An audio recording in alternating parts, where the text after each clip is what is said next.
Hello everyone.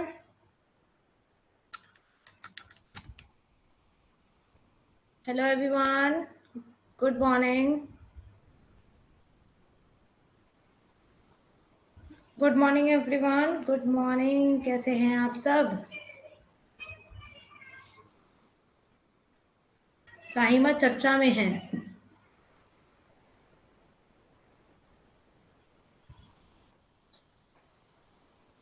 Good morning everyone. जल्दी से आ जाओ. स्टार्ट करेंगे.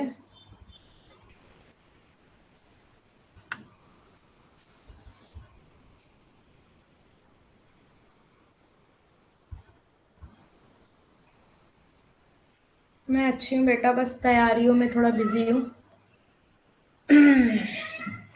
ठीक है. सो मेरे पास तो बिल्कुल भी लगा लो 1 सेकंड का टाइम नहीं है. बट ठीक है, ये भी ज़रूरी है. क्या कर सकते हैं, है ना.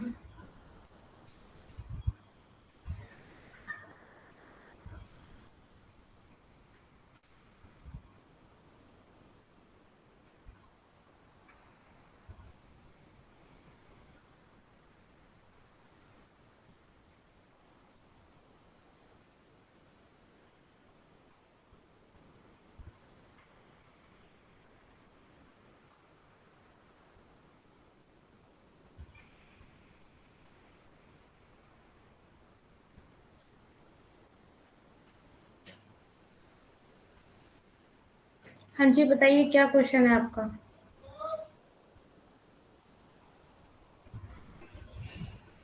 बताइए.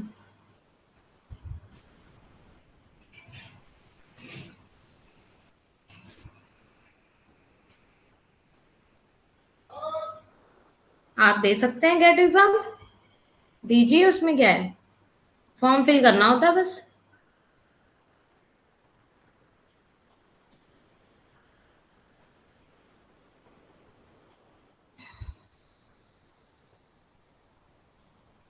ग्रेजुएट की डिग्री आपके पास होनी चाहिए बस.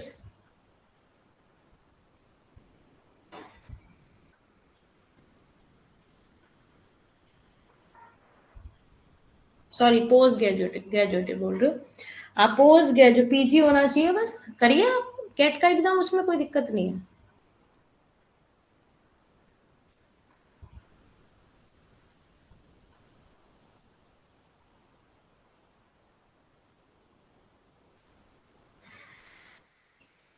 चलिए फिर स्टार्ट करते हैं.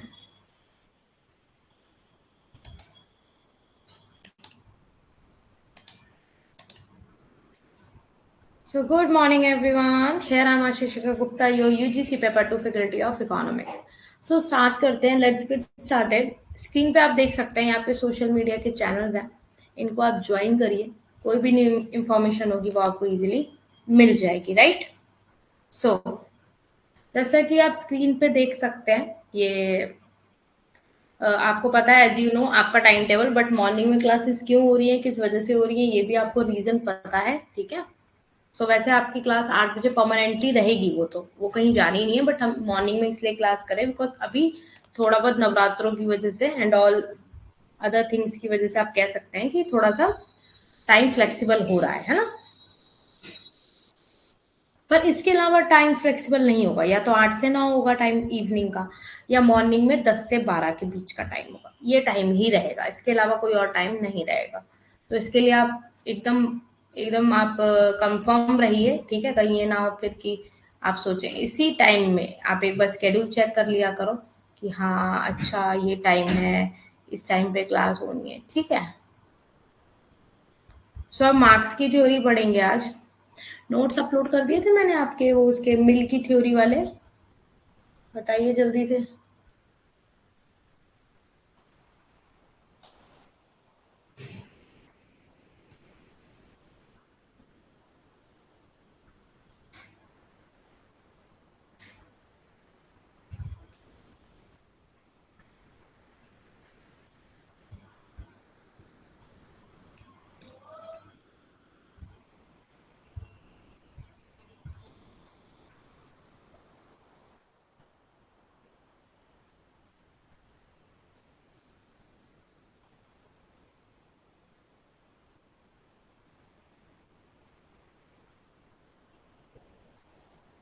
मार्क्स की थ्योरी पढ़ेंगे आज हम।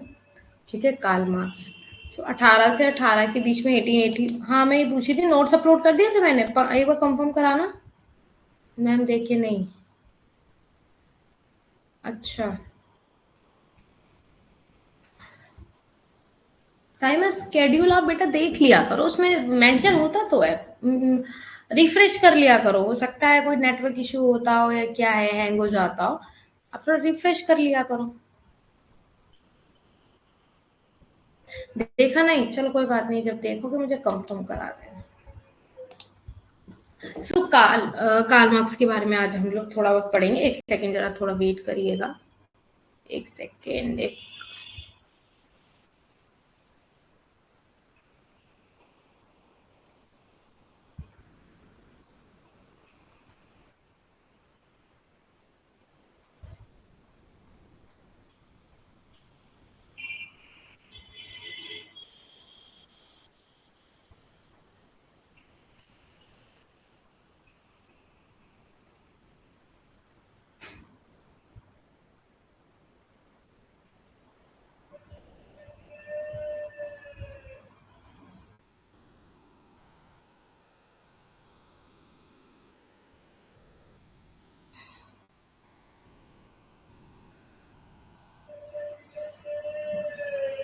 हाँ जी, ठीक है, कार्ल मार्क्स।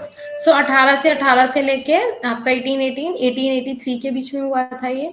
ठीक है, बिलीव करते थे सोसाइटी के इन्फ्लुएंस में इकोनॉमी को ऑर्गेनाइज करने के लिए, कि कैसे इकोनॉमी को ऑर्गेनाइज कर सकते हैं। कार्ल मार्क्स एक तरीके से आपने सुना हो, साम्यवाद और एक समाजवाद, ये दोनों चीजें हैं, उनको लेके ही चलते थे, ये इनका सिद्धांत था। ठीक है, और जैसे ये ना थोड़ा सा जैसे कैपिटलिस्ट को मतलब इतना जरूरी नहीं समझते थे। ये कहते थे एक तरीके से ये त्रुटिपूर्ण कहते हैं ना, एक त्रुटिपूर्ण एक संरचना है, एक स्वाभाविक रूप से, जिसका मतलब कह सकते हो आप, कोई भी काम अगर कर रहे हो तो ये क्या बनता है, इसका पूंजीवादी जो व्यवस्था होती है उसकी, आप कह सकते हैं उसका पतन का कारण बनती है। ठीक है, अब जैसे इनका कहना था कि लोग ना मतलब लेबर्स वगैरह को ज्यादा परेशान करते थे, उनका पतन करते थे, लेबर्स वगैरह को ज्यादा परेशान करते थे। ठीक है, believe the structure of society is influenced by how its economy is organised. Believe society divided into two classes. ठीक है, एक कैपिटलिस्ट होता था, वर्गीसाई हो जाता था, कैपिटलिस्ट अपर क्लास।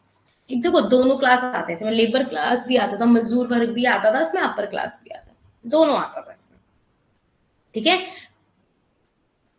ठीक है, प्लोलेटेरिएट वर्कर्स बोलते थे जिसको। तो मीन्स ऑफ प्रोडक्शन होता था कि material good use to produce good and services, में जो यूज होता था, गुड जो यूज होता था गुड एंड सर्विसेज में होता था। ठीक है, एंड प्रोवाइडेड करता था, लेबर को जरूरत होती थी तो प्रोड्यूस गुड एंड सर्विसेज के लिए। ठीक है, provided labour needed to produce goods and services. ठीक है, इंट्रोडक्शन। इंट्रोडक्शन क्या है, आप जैसे इंट्रोडक्शन इसका पढ़ सकते हैं अच्छे से। सो दास कैपिटल के प्रसिद्ध लेखक कार्ल मार्क्स जो थे, दास कैपिटल बुक थी, उसके जो प्रसिद्ध लेखक कार्ल मार्क्स थे, उनकी चुनिंदा हस्तियों में से एक थे। ठीक है, जिन्होंने जादू किया अपने सिद्धांतों से, करोड़ों लोगों पर उन्होंने मार्क्स पैगंबर के रूप में चित्रित किया गया था। यदि हम उनके अनुयायियों की संख्या से उनका न्याय करना चाहते हैं तो मसीह और मोहम्मद के साथ रैंक किया जाएगा। सुम्पिटर के रूप में उन्होंने लिखा है कि मार्क्सवाद एक धर्म है। ठीक है, मतलब रूढ़िवादी मार्क्सवादी के लिए विश्वास में किसी भी विश्वासी के रूप में प्रतिद्वंदी नहीं, केवल गलती के लिए पाप में माना जाता था। मतलब ये ना जैसे एक तरीके से कह सकते हैं हम लोग ना, इनके शोषण वगैरह, जैसे शोषण वगैरह होता था ना मजदूर वर्ग का, तो ये क्या करते थे कि उसको कुछ मतलब उसको एक अगेंस्ट जाते थे कि मजदूर वर्ग के आप अगेंस्ट क्यों जा रहे हो, इसके लिए आप ऐसी चीजें कर सकते हैं। ठीक समझ गए, कि मतलब एक तरीके से कह सकते हैं कुछ जैसे गुलाम बना के रखते थे, मान लो कुछ लोग गुलाम बना के रख रहे हैं, है ना। तो ये सब चीजें क्या करते थे, इसके अगेंस्ट होते थे, क्या होते थे। और याद रखना, ये जो कार्ल मार्क्स थे ना, ये ईसाई धर्म के थे। ये कौन से धर्म के थे, कभी क्वेश्चन आ जाता है, कुछ आ जाता है तो याद रखना, ये ईसाई धर्म थे। इनका बर्थ पता है कब हुआ था, इनका बर्थ हुआ था 5 मई को हुआ था इनका। हाँ, 5 मई को इनका बर्थ हुआ था 1880 में। ठीक है, इनका बर्थ हुआ था, ये चीज याद रखना। कुछ चीजें होती हैं जो आप कह सकते हैं जरूरी होती है ना पढ़ना। ठीक है, अब जैसे ना जैसे आप मजदूर वर्ग के साथ अलग एक व्यवहार कर रहे हो, एक अपर कास्ट के साथ अलग व्यवहार कर रहे हो, तो इन्होंने आवाज उठाई थी इसके लिए। क्या करी थी? आवाज उठाई थी। ठीक है भाई, सबको एक जैसा एक आप वो दो ना, एक समान आप सबको सम्मान दीजिए, कि ये नहीं कि उनको अलग कर रहे हो आप, इनको अलग कर रहे हो, ये चीजें गलत है ना। तो Karl Marx, the celebrated author of Das Kapital, is one of the few celebrities in history में who cast a spell on hundreds of millions of people with his doctrines. He has been epitomized, बोल सकते हैं इसको, कि Marx the prophet and his ranked to Christ and Muhammad, if we are to judge him by the number of his followers. As Schumpeter wrote, Marxism is a religion. So to the orthodox Marxist, as any believer in a faith, the opponent is not merely in error but in sin. वही है उसका। तो marks की theory क्यों बोलती है, क्या बोलती है मार्क्सियन थ्योरी? मार्क्सवादी सिद्धांत। मार्क्स ने आर्थिक सिद्धांत के 3 मामलों में योगदान दिया था। व्यापक सम्मान में, प्रेरक को निर्दिष्ट करने के संकीर्ण संबंध में, इतिहास की एक आर्थिक व्याख्या प्रदान करना, पूंजीवादी विकास की ताकतें और नियोजित के वैकल्पिक मार्ग का सुझाव देने के अंतिम संबंध में आर्थिक विकास। ठीक है। Marx contributed to the theory of economic development in 3 respects, namely in broad respect of providing an economic interpretation of history, in the narrower respect of specifying the motivating forces of capitalist development, and in the final respect of suggesting an alternative path of planned economic development. इसको मतलब क्या योगदान दिए इन्होंने 3 मामलों में, क्या ये करते थे? ठीक है। अब ये पूंजीवादी विकास की ताकत, इतिहास की एक आर्थिक व्याख्या थी जो कि पूंजीवादी विकास की ताकतें पे निर्भर करता था, कि पूंजीवादी कितना पैसा है आपके पास, कितना उसको प्रेरक कर सकता है, कितना आप उसको आगे यूटिलाइज कर सकते हैं, किस काम में उसको लगा सकते हैं, है ना, अगर आपके पास है। ठीक है। So Karl Marx, तो क्या, when people speak of ideas that revolution society, they do but express the fact that within the old society the element of a new one have been created. ये नई एक society को create करना चाहते थे। पहले लोग कुछ भी बोलते थे, आइडियाज देते थे, तो ये इसको करते थे, ऐसा नहीं करते थे, इनको समझ में आता था, एक्सप्रेस करते थे चीजों को। ओल्ड सोसाइटी को ये नए उसमें क्रिएट करना चाहते थे। फिर आ जाता है इतिहास का भौतिकवादी सिद्धांत, मटेरियलिस्टिक इंटरप्रिटेशन ऑफ हिस्ट्री। ठीक है। इतिहास की भौतिकवादी व्याख्या ये दिखाने का प्रयास करती है कि किसी भी ऐतिहासिक घटनाएं विभिन्न वर्गों और समूह के बीच निरंतर आर्थिक संघर्ष का परिणाम है। समाज में इस संघर्ष का मुख्य कारण उत्पादन के तरीके और उत्पादन के बीच का संघर्ष होता है। इतिहास की जो भौतिकवादी व्याख्याएं होती हैं उसको दिखाने का क्या प्रयास करता है ये। ठीक है। और कुछ मान लो हिस्टोरिकल ऐसी घटनाएं हो जाती है, मान लो कोई ऐतिहासिक ऐसे घटनाएं हो जाती हैं जिसमें आप वर्गीय समूहों के बीच का निरंतर एक संघर्ष का परिणाम देखते हैं, मतलब दोनों के बीच में संघर्ष कर रहे हैं, दोनों ही लोग संघर्ष कर रहे हैं। समझ गए? अलग अलग वर्ग का लोग अलग अलग संघर्ष कर रहे हैं। तो इस संघर्ष का मुख्य कारण क्या है? उत्पादन के तरीके, उत्पादन के बीच संघर्ष है। ठीक है। उत्पादन के तरीके और उत्पादन के बीच संघर्ष।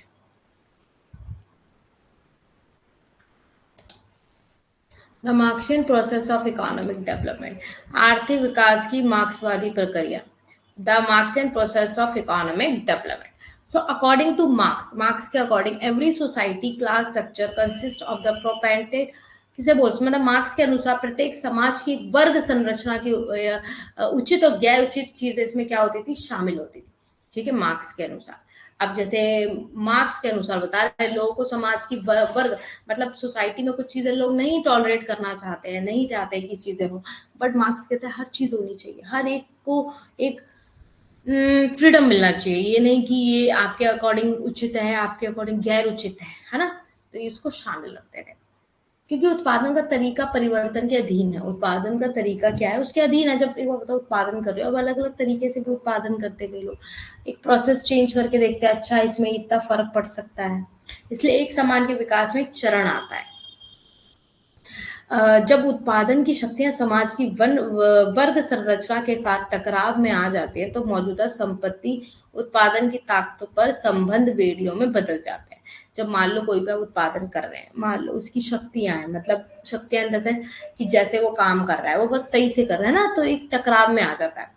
According to Marx, every society class structure consists of the propertied and the non-propertied classes.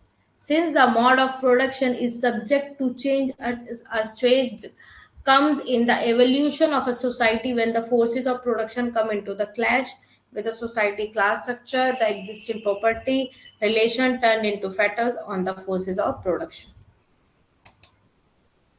सो सब प्लस वैल्यू आ गई, पूंजी संचय, कैपिटल एक्यूमुलेशन, ठीक है, अधिशेष मूल्य।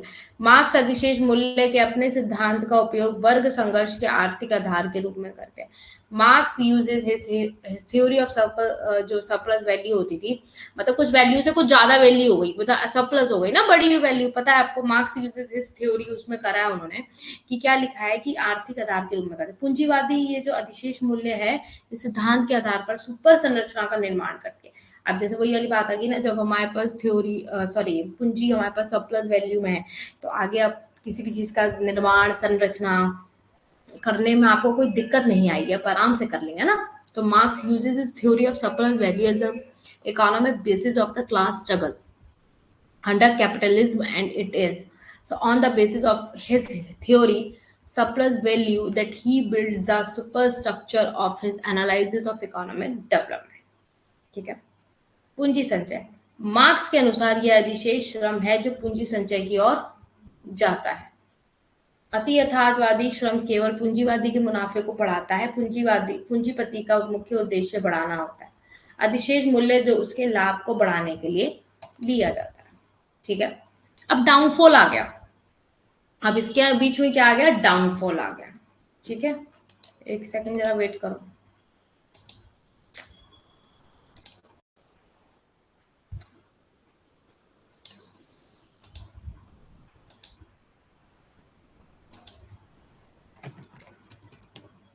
किस किस का फास्ट है आज, किसी का फास्ट है आज, नवरात्रे चल रहे हैं ना।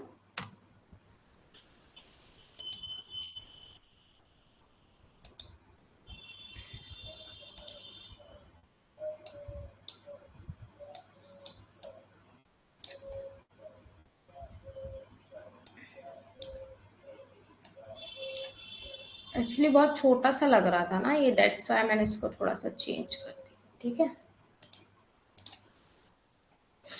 तो डाउनफॉल ऑफ कैपिटलिज्म पढ़ रहे हो, समझ में आ रहा है।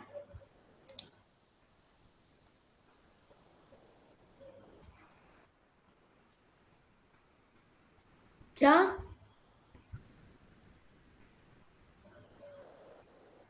क्या लास्ट है बेटा,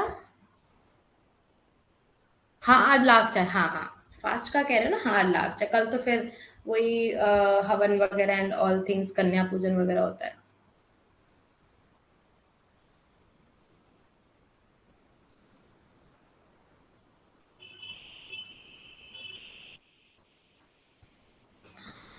गेट का फॉर्म एक बात बताओ, गेट का फॉर्म फिल करना सब, ठीक है, क्योंकि तुम लोगों की तैयारी तो हो ही रही है ना,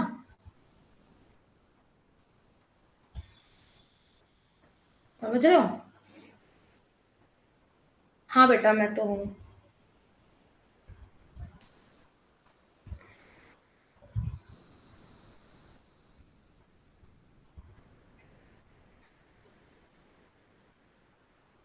आज कैसे ओपन होंगे बेटा, कल होंगे ना। अच्छा आपके यहाँ अष्टमी होती होगी बेटा, हमारे यहाँ नवमी होती है, तो हमारे यहाँ कल होंगे, ठीक है। बेटा गेट भी एक एग्जाम ही है, अभी कंफ्यूज मत हो, बाद में समझाऊंगी, ठीक है। पर यह है कि हाँ फॉर्म आप दे फिल कर देना, वो मैं बता दूंगी आपको, ठीक है, उसके लिए परेशान ना हो।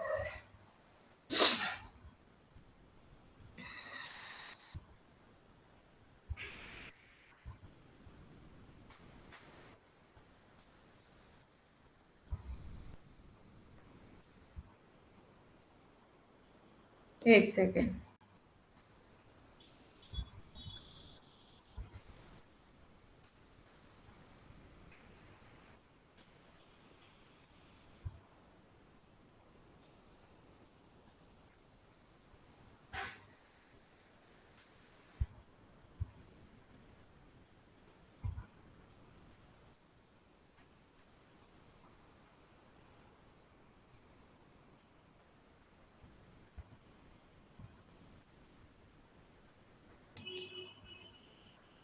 चलो करते हैं, पढ़ते हैं, ठीक है। बताती हूँ, गेट का कोई ज्यादा कुछ क्राइटेरिया नहीं है, बस ये होता है गेट का एक एग्जाम होता है, ये निकल जाता है ना तो आप एक बहुत मतलब एकदम कह सकते हो हाईएस्ट यूनिवर्सिटी में आपको एडमिशन मिल जाएगा। पीएचडी वगैरह आपको करना हो, जैसे आईटी वगैरह यूनिवर्सिटी होती है आईटी वगैरह की, तो उसमें आपको डायरेक्ट एडमिशन मिल जाता है। बट गेट निकालना अपने आप में एक बहुत बड़ी बात है, और वही देखो बड़ी बात तो सबकी सभी होती है, छोटा एग्जाम निकालो वो भी बड़ी बात, बट जिस बच्चे में डिसिप्लिन नहीं है ना, डिसिप्लिन समझ रहे हो ना, डिटर्मिनेशन, डेडिकेशन और डिटर्मिनेशन, ये तीनों चीजें नहीं है ना, ट्रिपल डी, तो वो बच्चा कोई भी एग्जाम क्रैक नहीं कर सकता, कोई भी एग्जाम, चाहे छोटा हो, प्राइमरी चाहे जूनियर लेवल का हो। ठीक है, ये तो बस कहने वाली बात हो जाती है, जिन्होंने निकाला है तो वो भी उन्होंने निकाला ही है ना, तो इसीलिए आप कह सकते हैं इस चीज को downfall of capitalism. So marks के लाभ की गिरती दर से नियम को चित्र दो। मार्क्स इस धारणा पर चलता है कि पूंजीपति अधिक उपयोग करते हैं। क्या बोलता है मार्क्स? बोलता है कि पूंजीपति अधिक उपयोग करते हैं, निरंतर पूंजी व श्रम की आपूर्ति रखते हैं। अब देखो पहले देखो आपका क्या आता स्टेज, यहाँ पे आया, इस यहाँ पे आके क्या हुआ, यहाँ पे आके इसको, यहाँ पे आके क्या मिल रहा है उसको, स्टार्टिंग हो रहा है, यहाँ पे आके उसको प्रॉफिट मिल रहा है, ये देखो कितना प्रॉफिट मिल रहा है उसको। फिर यहाँ पे जाके वो डाउनफॉल पे आ गया, गिरने लग गया, तो इसमें राशि क्या हो गई, गिरने लगी। तो ऊर्ध्वाधर अक्ष पर क्षैतिज का कुल आउटपुट आ जाता है, ओपी जो बिंदु ए तक ढलान होती है, ठीक है, वो कुल उत्पादक कितने प्रतिशत बढ़ जाता है, एक बढ़ती दर से, उसके बाद कम हो जाती है, फिर उसके बाद ठीक है क्या हो जाती है, पहले ये T1 थी, उसके बाद T2 हो गई, ठीक है। तो क्या बता रहा है इसका मतलब, यहाँ उसको प्रॉफिट हो रहा है, यहाँ उसको प्रॉफिट हो रहा है, वेजेस वगैरह मिल रहे हैं, और यहाँ पे एक टाइम पे आके वेजेस क्या हो जा रहे हैं आपके, डाउनफॉल में जा रहे हैं, आपका नुकसान हो रहा है, फायदा नहीं हो रहा है आपका। क्रिटिकल अप्राइजल है कुछ, ठीक है, जो Marx theory of capitalist development has been accepted by his followers as a gospel truth, while it has been severely criticised by his opponents for the following reasons. कुछ रीजंस है। So surplus value unrealistic हो जाते हैं, ठीक है, अधिशेष मूल्य अवास्तविक। So the whole Marx analysis built on the theory of surplus value. In the real world we are concerned not with value but with real tangible prices, ठीक है। सो मार्क्स फॉल्स प्रॉफिट क्या बोल, अधिशेष मूल्य अवास्तविक, मतलब ज्यादा मूल्य होगा तो वो भी आपको पता है आगे चल के आपके लिए घातक ही है, फायदा तो है नहीं आपको, है ना। सो मार्क्स बोलते हैं छूटा पैगंबर, है ना। सो मार्क्स हैज प्रूव करते हैं कि छूटा पैगंबर जो भी है उसको साबित करते हैं कि no doubt socialist society have come into the existent but their evolution has not been on the life let down by Marx, ठीक है, अस्तित्व में, लेकिन उनका विश्वास मार्क्स द्वारा निर्धारित लाइनों पर नहीं हुआ है। जिन देशों के पास मार्क्सवादी सोच की रेखा उन लोगों के लिए आश्चर्यजनक रूप से रही है जिनमें पूंजीवादी विकास पिछड़ गया है ना। तो मार्क्स क्या बता रहे हैं, जब देखो अभी को बताओ, अब जब कुछ चीजें ऐसी होती हैं, कुछ थिंकिंग ऐसा होता है कि उसको लेके इंसान पीछे की ओर रह जाता है, पिछड़ जाता है ना। तो क्या बता रहा है कि इसमें भविष्य एक मतलब साबित जो कर रहा है, झूठी भविष्यवाणी उसको साबित कर रहा है कि समाजवादी समाज आ गया है, अब उसका विकास जो है वो कुछ लाइनों पर निर्भर नहीं है, ठीक है। जिन देशों के पास मार्क्सवादी सोच की रेखा उन लोगों के लिए आश्चर्यजनक रूप से रही है, इसमें जिनमें आप पूंजीवादी विकास पिछड़ गया है, क्या हो गया है, उनकी सोच ऐसी रही, इसलिए उनका पूंजीवादी जो विकास है वो क्या रहा है, पिछड़ गया है। टेक्नोलॉजिकल प्रोग्रेस हेल्पफुल रहता है किसमें, इन इंक्रीजिंग एम्प्लॉयमेंट में। अब जब टेक्नोलॉजिकल प्रोग्रेस बढ़ेगा, तकनीकी प्रगति रोजगार बढ़ाने में सहायक, मार्क्स ने बताया कि बढ़ने के साथ तकनीकी प्रगति औद्योगिक रिजर्व सेना का विस्तार होता है, ऑफकोर्स। तो एक बार बताओ, जब आपकी टेक्निक, है ना, जब आपकी टेक्नोलॉजिकल प्रोग्रेस बढ़ेगी तो वो हेल्प करेगी आपकी एम्प्लॉयमेंट में, करेगी नहीं करेगी, करेगी, है ना। तो तकनीकी प्रगति रोजगार बढ़ाने में सहायक है। मार्क्स ने बताया कि बढ़ने के साथ तकनीकी प्रगति औद्योगिक रिजर्व सेना का विस्तार होता है। So following tendency of profits not correct, लाभ की गिरती प्रवृत्ति सही नहीं है। According to John Robinson, Marx' explanation of the falling tendency of profit explained nothing at all. Marx contends that as development proceeds, there is an increase in the organic composition of the capital, which bring about a decline in the profit rate. है ना, लाभ की गिरती प्रवृत्ति सही नहीं है ना।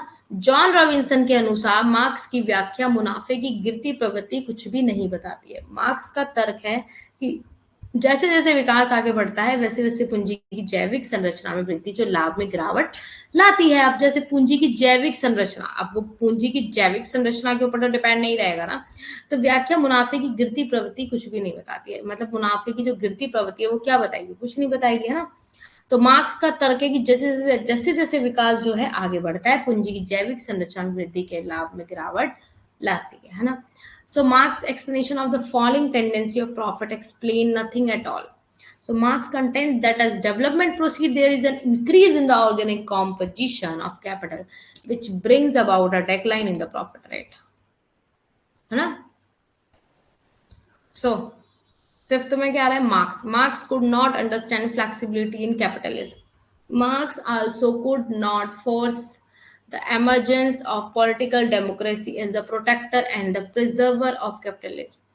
मार्क्स पूंजीवादी में लचीलेपन को नहीं समझ सके। मार्क्स भी इसके उद्भव की भविष्यवाणी नहीं कर सकते थे। पूंजीवाद के रक्षक और संरक्षक के रूप में राजनीति, लोकतंत्र, ये दोनों को लेके चलते हैं।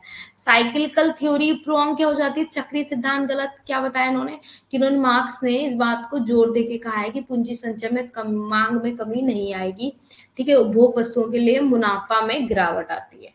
ऑफकोर्स उपभोग की वस्तु के लिए मुनाफे में गिरावट तो आएगी। साइक्लिकल थ्योरी क्या है, रॉन्ग है। मार्क्स एम्फसाइज करते हैं capital accumulation led to a reduction in the demand for consumption good and a fall in profit. Static analysis, Marx theory, though it sought to explain a dynamic process, was, in the words of Schumpeter, unsuited for it. Its two main props being labor theory of value, a modified version of subsistence theory of wages. Marx was analyzing the problem of growth with the help of tools were essentially suited to static economy. जो स्थैतिक कह सकते हैं ना, कि marks का सिद्धांत था कि गतिशील प्रक्रिया, मतलब गतिशील ऐसे चलते चलते वाली प्रक्रिया है, उसको मांग की किस शब्दों में कहा था। तो शुम्पिटर ने आपको बताई थी ना, थ्योरी बताई थी शुम्पिटर वाली। तो मूल्य का श्रम सिद्धांत एक संशोधित हो जाता है, ठीक है। मजदूर के निर्वाह का सिद्धांत का संस्करण मार्क्स के उपकरणों की सहायता थी कि इस बात पे वो क्या करेंगे, विश्लेषण करेंगे, जो अनिवार्य रूप से स्थैतिक आर्थिक विश्लेषण के रूप में अनुकूल थी, है ना।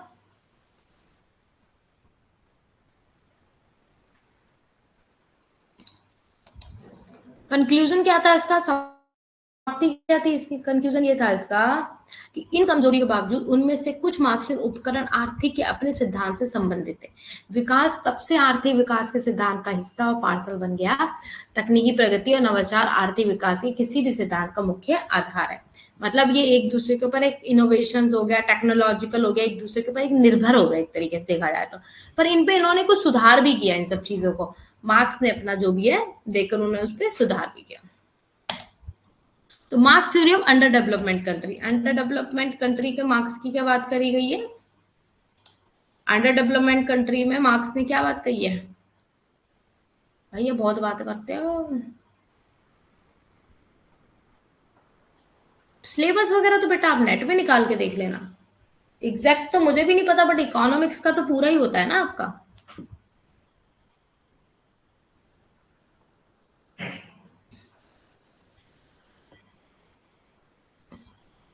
बाकी आप कहेंगे तो मैं आपको समझा दूंगी पूरा अभी।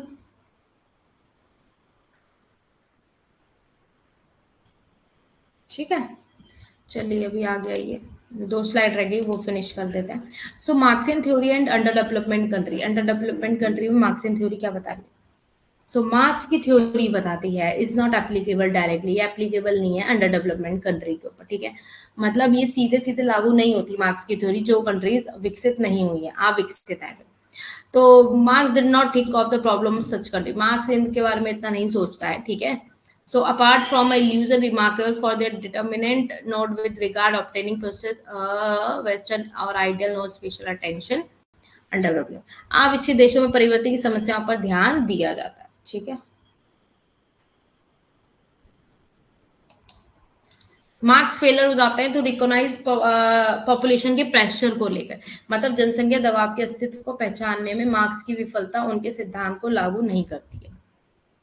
अधिक आबादी वाले जो अविकसित देश होते हैं लेकिन उनके विश्लेषण कि कुछ चर इस तरह मौजूद हैं। अर्थव्यवस्थाओं और औपनिवेशिक शासन के तहत हाल तक आविष्कृत देशों में श्रम का शोषण किया जा रहा है गृह देश के लाभ के लिए।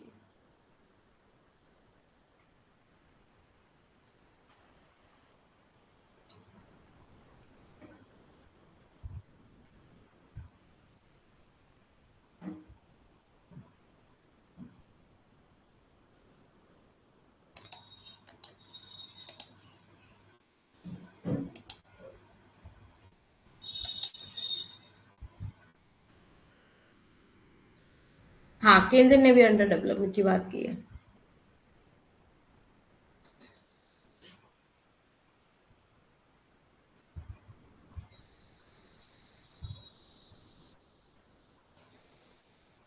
हमारी थ्योरी होगी खत्म।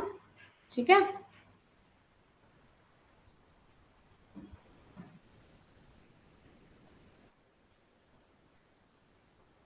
चलिए फिर हम लोग मिलते हैं फिर। ठीक है,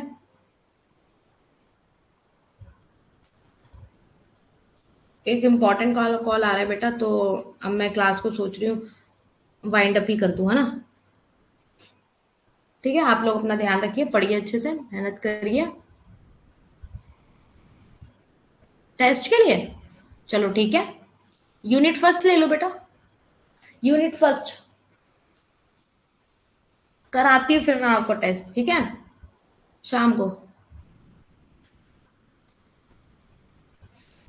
यूनिट फर्स्ट कर लो आप लोग, उसका टेस्ट ले लेते हैं फिर, या इसका ग्रोथ का भी कर लो।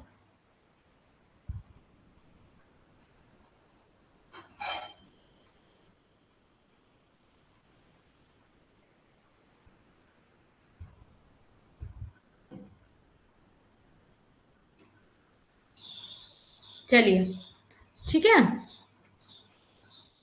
ओके ओके, माइक्रो कर लो, ठीक है, ओके। चलिए क्लास को फिर यहीं एंड करते हैं। सो बाय बाय एवरीवन, ध्यान रखिए आप लोग अपना। ठीक है, God bless you everyone, bye bye.